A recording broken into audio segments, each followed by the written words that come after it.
أعوذ بالله من الشيطان الرجيم. بسم الله الرحمن الرحيم. يا بني إسرائيل اذكروا نعمتي التي أنعمت عليكم وأوفوا بعهدي أوف بعهدكم وإياي فارهبون. وآمنوا بما أنزلت مصدقا لما معكم ولا تكونوا أول كافر به ولا تشتروا بآياتي ثمنا قليلا وإياي فاتقون. ولا تلبسوا الحق بالباطل وتكتموا الحق وأنتم تعلمون.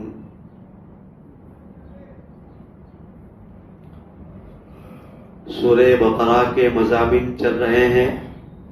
سورت کو شروع کیا تھا، انسانوں کی 3 قسمیں بیان کی تھی. بعض تو وہ تھے خوش نصیب بندے، اللہ کے نیک بندے وہ ہیں کہ جنہوں نے قرآن پاک پر عمل کیا، قرآن پاک پر ایمان لائے اور متقین کی فہرست میں، مومنین کی فہرست میں شامل ہو گئے. دوسرے بعد وہ لوگ تھے جنہوں نے کلم کلا قرآن پاک کا انکار کیا، قرآن پاک اور قرآن پاک کے ماننے والوں کے دشمن بن گئے. اس کو قرآن پاک نے کافر سے یاد کیا. اور تیسری قسم وہ تھی کہ جنہوں نے اپنی جان اور اپنی مال کی حفاظت کی غرض سے اور دنیاوی لعنت کی وجہ سے اپنے کفر کو چھپایا، ظاہر میں مسلمان ہو گئے لیکن اندر سے کافر تھے. قرآن پاک نے اس کو منافق سے یاد کیا. تینوں قسموں کی حال کو بیان کرنے کے بعد آگے اللہ تبارک و تعالیٰ نے تینوں کو مخاطب کر کے کہا تھا کہ اے لوگوں، یا ایھا الناس اعبدوا ربکم، اے انسانوں تمہارے پروردگار کی عبادت کرو. اور پھر عبادت کرنے نہ کرنے کے نتائج کو بیان کیا تھا. عبادت کرنے والے کے لیے جنت کی خوشخبری کو بیان کیا اور نہ عبادت کرنے والے کو جہنم کی عذاب کو اور جہنم کے عذاب کو بیان کرتے ہوئے فرمایا اعدت للمتقین وقودها الناس والحجارہ اعدت للمتقین، یعنی ایسی جہنم سے ڈرو کہ جس کے ایندھن اور اعدت للکافرین، اعدت للمتقین اعدت للکافرین، کہ ایسے جہنم سے ڈرو کہ جس کا ایندھن آگ اور انسان، پتھر اور انسان ہے، جس کے ذریعے سے جہنم کو جلایا جائے گا، ایسی جہنم سے ڈرو. تینوں کو بیان کرنے کے بعد اب یہاں سے یا بنی اسرائیل ایک نیا مضمون شروع ہوتا ہے. اس کا بھی ما قبل کے ساتھ تعلق اس طرح کہ قرآن پاک کے انکار کرنے والے 2 قسم کے لوگ تھے. ایک تو وہ تھے جو بالکل جاہل تھے، پڑھے لکھے نہیں تھے. قرآن پاک نے اس کو امیین سے یاد کیا ہے. وَالَّذِي بَعَثَ فِي الْأُمِّيِّينَ رَسُولًا مِّنْهُمْ، کہ وہ خدا کہ جنہوں نے امیین میں ایک رسول، یعنی نہ خواندہ لوگوں میں، نہ پڑھے لکھے لوگوں میں ایک رسول انہی میں سے بھیجا. تو بعد تو وہ لوگ تھے جیسے مکہ والے، اور بعد وہ تھے جو پڑھے لکھے تھے، عقل مند تھے اور جن کے علم کا چرچا تھا اور جن کے علم کی وجہ سے لوگ ان کی عزت کرتے تھے، عظمت کرتے تھے، اور ضرورت کے مطابق اور جب ضرورت پڑتی تھی تو وہ علم والوں کے پاس آتے تھے. یہ کون لوگ ہیں؟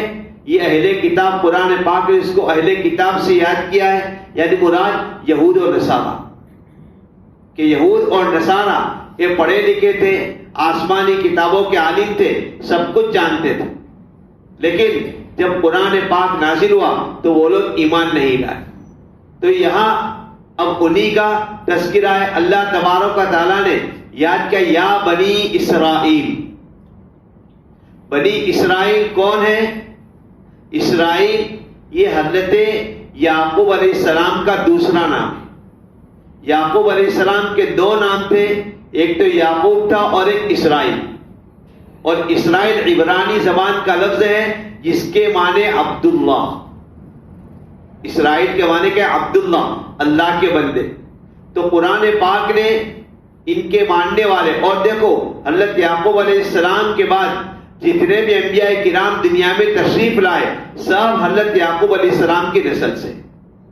اس لیے ان سب کو بنی اسرائیل کہا گیا، یا بنی اسرائیل، اے بنی اسرائیل. یہ نہیں کہا یا بنی یعقوب، بلکہ بنی اسرائیل کا اس میں بھی اشارہ کرنا تھا کہ اے انسانوں، تمہیں جس لقب سے یاد کیا گیا ہے اور جس کی تم اولاد ہو وہ خود اللہ کے بندے تھے. اسرائیل اللہ کے بندے تھے، وہ اللہ کی عبادت کرنے والے تھے. تو تم یہاں پر خود اپنے آپ کو کیوں بھلا بیٹھے ہو اور اللہ کی عبادت کو کیوں چھوڑ بیٹھے ہو؟ یا بنی اسرائیل سے یاد کیا.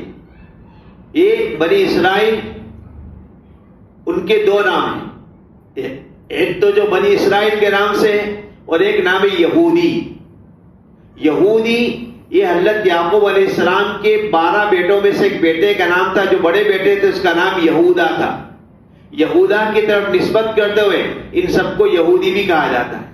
تو یوں سمجھو کہ یہودی یہ ان کا مذہبی نام ہے اور بنی اسرائیل یہ ان کا نسبی اور خاندانی نام ہے.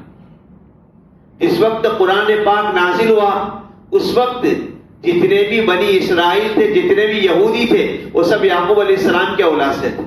بھئی آج جو یہودی ہے وہ یہاں پر یعقوب علیہ السلام کے اولاد سے ہونا ضروری نہیں ہے، لیکن اس وقت قرآن پاک کا نزول ہوا اس وقت جتنے بھی یہودی تھے سب یعقوب علیہ السلام کے اولاد سے تھے.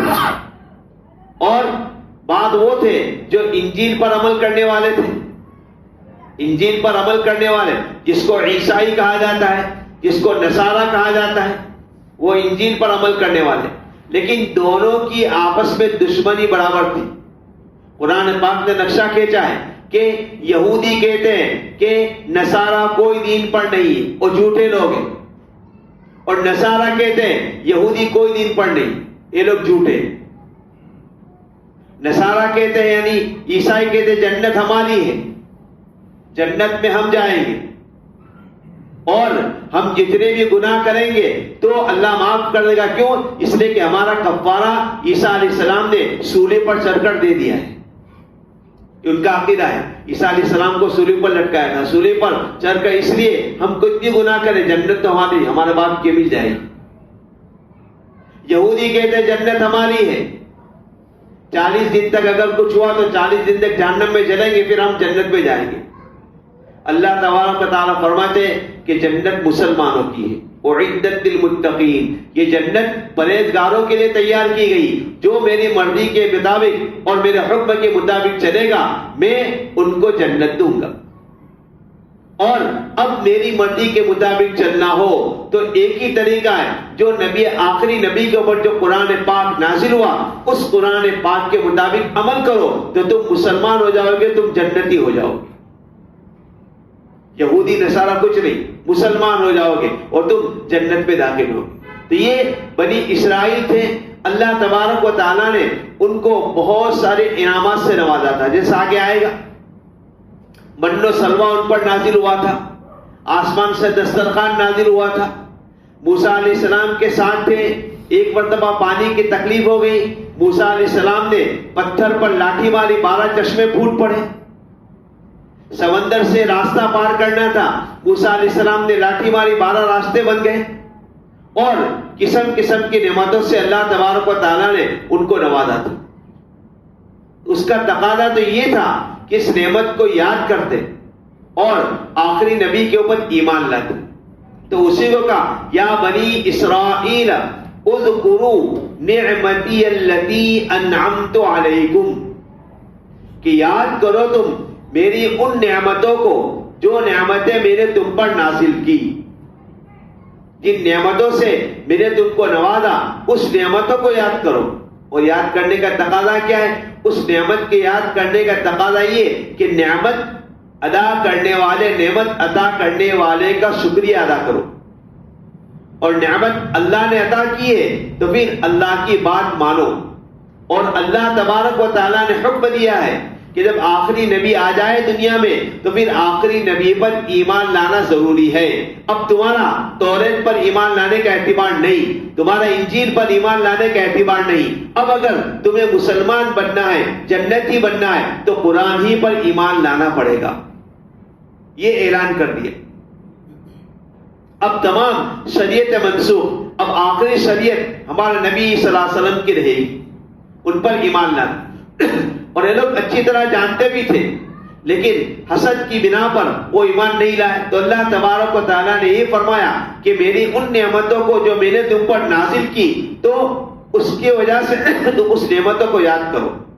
اور وہ اوفو بعہدی, اللہ کے نبی صلی اللہ علیہ وسلم کے زمانے کے بنی اسرائیل کو مخاطب کیا ہے, کیونکہ شروع میں بتلا دیا تھا کہ مدینہ کے آس پاس میں سب یہودی آباد ہو چکے تھے. اور کیوں بھی آباد بھی کیوں ہوئے تھے؟ ان کو یہ پتا چلا تھا کہ آخری نبی یہاں پر آنے والے صلی اللہ علیہ وسلم, تو اسی لیے آئے تھے. ہم ان کے اوپر ایمان لائیں گے, ان کی پیروی کریں گے, ہم ترقی کریں گے. اسی لیے ان کی نسلیں آباد ہوئی تھی. لیکن سوء قسمت کہیے کہ جس بنا پر آئے تھے اس میں کامیاب نہیں ہوں اور ایمان نہیں لائے. تو اللہ تبارک و تعالیٰ فرماتے وَأَوْفُوا بِعَهْدِي, کہ تم میرے عہد کو پورا کرو. میں نے تم سے جو عہد لیا تھا, وہ عہد کیا ہے؟ اللہ تبارک و تعالیٰ نے موسیٰ علیہ السلام کے اوپر تورات نازل کی تھی, تو تورات کے اوپر یہ عہد لیا تھا کہ اب تم اس تورات کے اوپر عمل کرنا. تورات کے اوپر جو حکم, جو تورات میں جو حکم ہے اس کے اوپر عمل کرنا. اور تورات کے احکام میں سے ایک حکم یہ بھی تھا, تورات میں یہ بات بھی لکھی تھی کہ جب آخری نبی آئے تو آخری نبی پر ایمان لانا, نماز کو قائم کرنا, زکوٰۃ کو ادا کرنا. یہ عہد کہاں پر کوہ طور پر لیا تھا؟ وَلَقَدْ أَخَذْنَا مِيثَاقَكُمْ, تو پوری آیت ہے, اس میں وَبَعَثْنَا مِنْهُمُ اثْنَيْ عَشَرَ نَقِيبًا, 12 سرداروں کو موسیٰ علیہ السلام کے ساتھ بھیجا. تو وہاں پر یہی عہد لیا تھا کہ تورات پر عمل کرنا ہے, اور تورات پر عمل کے اندر یہ بھی تھا کہ آخری نبی پر ایمان لانا ہے, نماز کو قائم کرنا ہے, زکوٰۃ کو ادا کرنا ہے, اور توحید یعنی ایک خدا کی عبادت کرنا ہے. تو اس عہد کو یاد کروایا وَأَوْفُوا بِعَهْدِي, کہ تم میری عہد کو پورا کرو. اللہ تعالیٰ فرماتے اوفی بعہدکم, تو میں تمہارے عہد کو پورا کروں گا, یعنی میں نے تمہارے ساتھ جو عہد کیا ہے وہ پورا کروں گا. اور عہد کیا ہے کہ اگر تم ایمان لاؤ گے, آخری نبی پر ایمان لاؤ گے, تم نماز قائم کرو گے, زکوٰۃ ادا کرو گے, میں تمہارے گناہوں کو معاف کر دوں, میں تمہیں جنت میں داخل کروں. یہ میرا عہد ہے.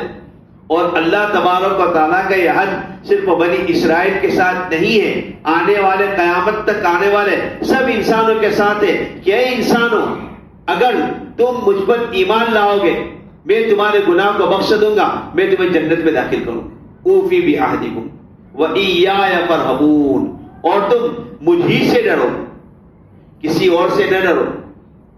ایمان لانے میں اور شریعت کے حکم کو بجا لانے میں مجھ ہی سے ڈرو. یہ مجھ ہی سے, ایایا, کسی اور سے نہ ڈرو.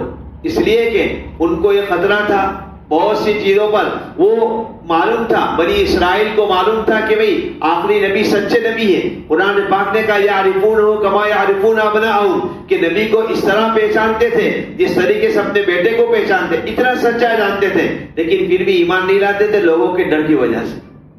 ڈر کیا تھا؟ اگر ایمان لائیں گے تو لوگوں کے نذرانے ہم کو ملتے ہیں اور لوگ ہمارا اتباع کرتے ہیں, ہم کو سردار مانا ہے.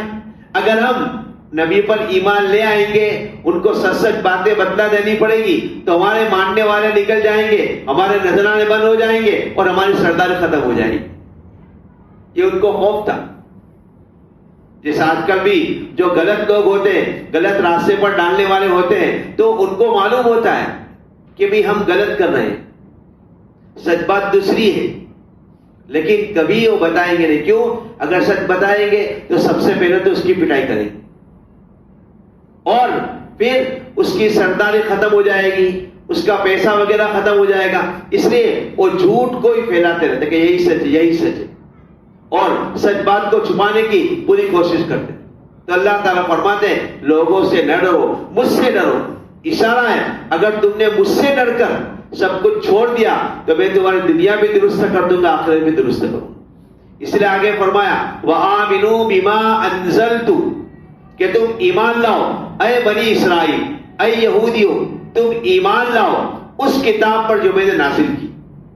آمنو بما انزلتو، کون سی کتاب؟ یعنی جو قرآن پاک کو میں نے اتارا، اللہ کے نبی صلی اللہ علیہ وسلم پر قرآن پاک کو جو میں نے نازل کیا اس پر ایمان لاؤ.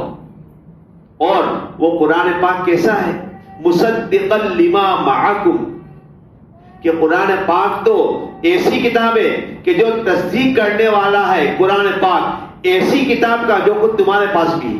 مصدقا لما، جو خود تورات جو تمہارے پاس موجود ہے خود قرآن اس کی بھی تصدیق کرتا ہے کہ بھئی قرآن یہ بھی اللہ کی کتاب ہے، تورات یہ بھی اللہ کی کتاب ہے. اللہ تبارک و تعالیٰ نے تورات میں جو نازل کیا وہ بھی صحیح ہے. جس وقت دیکھو تورات نازل ہوتی اس وقت کی بات ہے. پھر بعد میں یہ ہوا کہ تورات کے اندر لوگوں نے تبدیلی کرنا شروع کر دیا اور تورات کے اندر منمانی کر دی اور اپنی مرضی کی باتیں گھسا دی. تو پھر اب تورات بدل گئی. اب وہ تورات مراد نہیں بلکہ جس وقت نازل ہوئے تھے جو تورات اور اس میں جو حکم نازل کیا تھا تو اللہ تبارک و تعالیٰ فرماتے ہیں کہ قرآن اس کی بھی تصدیق کرتا ہے. تو تمہارے تورات کی بھی تصدیق، تو پھر تم اس قرآن پاک پر ایمان لاؤ. اور اللہ تبارک و تعالیٰ نے تورات کے اندر اور انجیل کے اندر بھی اللہ کے نبی صلی اللہ علیہ وسلم کی تمام علامتیں بیان کر دی تھی. آخری نبی کب آئیں گے، کہاں آئیں گے، ان کے اوصاف کیا ہوں گے، ان کا جسم کیسا ہوگا، شکل و صورت کیا ہوگی، پورا نقشہ یہاں پر تورات کے اندر اللہ تبارک و تعالیٰ نے بیان کر دیا تھا. جانتے تھے، آخری نبی کو جانتے تھے. تو اسی کی طرف کہ بھئی اور یہ قرآن کوئی نئی بات تو نہیں، جو تمہارے تورات کے اندر جو موجود ہے وہی بات یہاں پر بیان کر. تو پھر ایمان کیوں نہیں لاتے؟ وَآمِنُوا بِمَا أَنزَلْتُ مُصَدِّقًا لِمَا مَعَكُمْ کہ جو قرآن تصدیق کرنے والا ہے اس کتاب کی بھی جو تمہارے ساتھ. لہذا ایمان لاؤ اور تم وَلَا تَكُونُوا أَوَّلَ كَافِرٍ بِهِ اور تم اس کا سب سے پہلا انکار کرنے والے نہ بن جاؤ. قرآن پاک کا سب سے پہلا انکار کرنے والے اول کافر بھی کیوں کا؟ بھئی قرآن پاک کا انکار کرنے والا چاہے پہلا ہو چاہے بعد میں ہو، جو بھی انکار کرے گا وہ جہنم میں جائے گا. نعوذ باللہ کو یوں کہہ دے قرآن اللہ کا کلام نہیں ہے وہ کافر ہو جائے گا. تو تم اس کا انکار کرنے والے سب سے پہلے نہ بن جاؤ. یہ کیوں خطاب کیا؟ اس لیے کہ یہ لوگ اہل کتاب تھے، جانکار تھے اور لوگ اس کی باتوں پر عمل کرتے تھے. اس لیے ان کو معلوم تھا کہ اگر ہم ایمان لائیں گے پوری قوم ایمان لے آئے گی. اور اللہ کے نبی صلی اللہ علیہ وسلم کا منشا بھی یہی تھا، اللہ کے نبی صلی اللہ علیہ وسلم خواہش بھی یہی کرتے تھے. یہ لوگ اس لیے ان کی تمام شرطوں کو مانا، ان کے ساتھ بہت نرمی کا معاملہ کیا کہ بھئی کسی طرح ایمان لے آئے. وہ ایمان لائیں گے تو دوسرے لوگ بھی ایمان لے آئیں. لیکن وہ لوگ پڑھے لکھے ہونے کے باوجود ایمان نہیں لائے. تو گویا سب سے پہلے قرآن کی انکار کرنے والے کون بن گئے؟ یہ لوگ بن گئے. اگر تم ایمان لاتے تو تمہاری وجہ سے تمہارے ماننے والے ایمان لے آتے، لیکن تم ایمان نہیں لائے اس کی وجہ سے دوسرے لوگ بھی ایمان نہیں لائے. تو دوسروں کی ایمان لانے کا سبب بھی تم لوگ بنے. وَلَا تَكُونُوا أَوَّلَ كَافِرٍ بِهِ وَلَا تَشْتَرُوا بِآيَاتِي ثَمَنًا قَلِيلًا اور تم میری آیتوں کو تھوڑے سے مال کے بدلے میں نہ بیچو. میری آیتوں کو نہ بیچو. یہاں پر خریدنا بیچنا مانا کہ تم میری آیتوں کو تھوڑے سے مال کے بدلے میں نہ بیچو. کیا مطلب ہوا کہ یہودی اور نصارہ، خاص کر کے یہودی، ان کی عادت کیا تھی؟ اگر ان کے پاس کوئی مالدار آتا اور اگر وہ کچھ فتویٰ پوچھتا اور پیسے والا ہوتا اور پیسے کی لالچ ہوتی تو پھر ان کی مرضی کے مطابق وہ بات بتلاتا کہ بھی تورات میں ایسا ہی لکھا ہے. اور اگر کوئی غریب آتا تو پھر جو تورات میں اصل باتوں بیان کر دیتا. جس سے ایک واقعہ بیان کیا ہے کہ اللہ کے نبی صلی اللہ علیہ وسلم کے زمانے میں ایک واقعہ پیش آیا کہ یہودی اور یہودیہ دونوں نے زنا کیا. اللہ کے نبی صلی اللہ علیہ وسلم کے زمانے میں دونوں نے زنا کیا. اب زنا کی سزا تو تورات میں کیا لکھی تھی؟ رجم، پتھروں سے ختم کر دینا، رجم تھی. لیکن وہ لوگ اب چاہتے تھے بھائی، اور دونوں اونچے خاندان کے تھے، وہ لوگ اللہ کے نبی صلی اللہ علیہ وسلم کے پاس آئے اور آ کر بات بیان کی کہ بھائی آپ اپنی شریعت کے مطابق فیصلہ کیجیے. تو اللہ کے نبی صلی اللہ علیہ وسلم نے پوچھا کہ بھائی تمہاری تورات میں کیا لکھا ہے؟ تو کیا کہا؟ بھائی ہماری تورات میں تو یہ ہے کہ اگر اس طریقے سے پکڑے جاوے تو ان کو گدھے پر سوار کرواؤ، ان کے چہرے کو کالا کرو اور پورے شہر میں گھماؤ. یہ ہماری تورات میں لکھا، حالانکہ نہیں تھا. اللہ کے نبی صلی اللہ علیہ وسلم نے فرمایا ٹھیک ہے، تورات کو لے کر آؤ، تورات کو لے کر آؤ اور ہمارے سامنے پڑھو. تو جو ان کے عالم تھے تو انہیں جو اپنی طرف سے لکھا ہوا تھا وہ پڑھنا شروع کر دیا، اور جہاں پر رجم کا حکم تھا کہ بھئی ایسے لوگوں کو پتھروں سے ختم کر دو، وہاں پر ہاتھ رکھ دیا. اللہ کے نبی صلی اللہ علیہ وسلم تو تورات کو جاننے والے نہیں تھے، اور اللہ کے نبی صلی اللہ علیہ وسلم تو امی تھے، پڑھے لکھے بھی نہیں تھے، آپ کو تو پتہ نہیں چلا. لیکن حضرت عبداللہ ابن سلام رضی اللہ تعالیٰ عنہ، وہ یہودی تھے، تورات کے عالم تھے، وہ مسلمان ہو گئے تھے، اللہ کے نبی کے شیدائی تھے. جب پڑھنا شروع کیا تو عبداللہ ابن سلام نے کہا ہاتھ اٹھاؤ، تمہارا جو ہاتھ اٹھاؤ، تو ہاتھ کے نیچے وہ آیت لکھی ہوئی تھی کہ زنا کرنے والا اور زنا کرے اس کو رجم کر دو. تو دیکھو اس طریقے سے، اور اپنے تو پھر یہی ایک یہودی نے یہی اقرار کیا کہ بھئی اس طرح ہوتا تھا تو ہم نے یہ حکم بدل دیا، تورات کا حکم بدل دیا اور ہم نے حکم لگا دیا کہ اب یہاں پر ان کے چہرے کو سیاہ کرنا، ان کو پورے گاؤں میں گھمانا ہے. اور اسی طرح لوگ آتے تھے اللہ کے نبی صلی اللہ علیہ وسلم کے بارے میں یہودیوں کے پاس آتے تھے. اللہ کے نبی صلی اللہ علیہ وسلم کے بعد یہودی آتے تھے اور آ کر کہتے تھے کہ بھئی کیا ہماری تورات میں اللہ کے نبی کے اوصاف کو بیان کیا ہے؟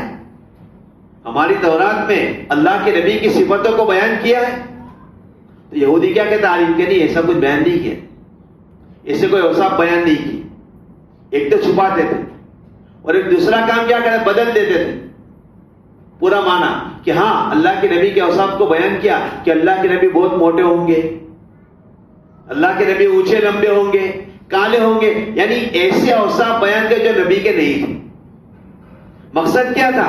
تاکہ دیکھنے والا اللہ کے نبی کو دیکھ کر یہ کہ بھئی تورات میں جس نبی کے بارے میں بیان کیا ہے وہ نبی یہ نہیں، یہ تو دوسرے ہیں. تو وہ آیتوں کو چھپاتے بھی تھے اور آیتوں کو بدلتے بھی تھے. اور مقصد کیا تھا؟ پیسے، کہ ان کے ذریعے سے کچھ پیسے ان کے پاس، یہودی کے پاس جو بھی کچھ علم حاصل کرنے کے لیے آتے تھے مسئلہ پوچھنے کے لیے، تو مسئلے کے پیسے رہتے تھے.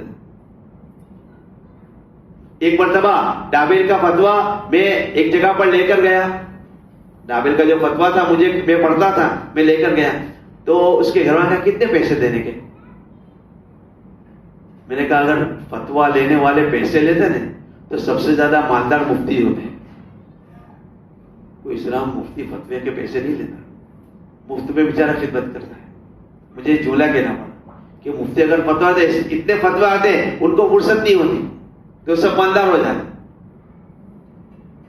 تو یہ اس طرح بات بتانے کے پیسے لیتے تھے. تو وہ اگر مالدار ہے تو اپنی تورات کی آیتوں کو بدل دیتے تھے یا تو چھپاتے تھے. تو قرآن پاک نے فرمایا وَلَا تَشْتَرُوا بِآيَاتِي ثَمَنًا قَلِيلًا، کہ تم میری آیتوں کو تھوڑی سی قیمت کے بدلے میں نہ بیچ دو، اپنی مرضی کے مطابق نہ کرو. وَإِيَّايَ فَاتَّقُونِ، اور مجھی سے ڈرو، مجھی سے ڈرو.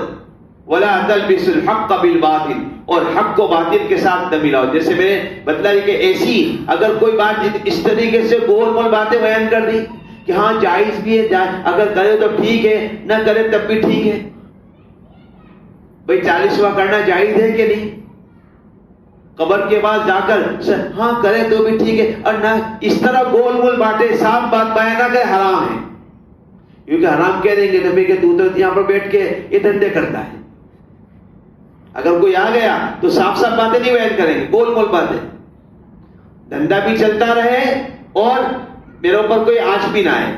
تو کہا حق کو باطل کے ساتھ نہ ملاؤ. وَتَكْتُمُوا الْحَقَّ، اور حق بات کو نہ چھپاؤ. جو حق بات ہے وہ بیان کرو. یہ اس زمانے میں یہودیوں کا کام ہے، اور آج کے زمانے میں ایسے اپنے آپ کو مسلمان کہنے والے اور دین کے پیشوا کہنے والے، یہاں پر جو چالو مسلمان جس کو میں کہوں گا، تو اس کا کام بھی یہی ہے، اپنے ماتحتوں کو اس طریقے سے الٹی سیدھی باتیں بتلا کر پیسے بتوڑ دیں. تو اس طرح نہ کرو. وَأَنْتُمْ تَعْلَمُونَ، حالانکہ تم جانتے بھی ہو کہ غلط ہے، تو ایسا نہ کرو. اس طریقے سے کہہ کر بنی اسرائیل کو یہاں پر آمادہ کیا، متنبع کیا کہ بنی اسرائیل ابھی بھی رک جاؤ، تمہارے پاس موقع ہے.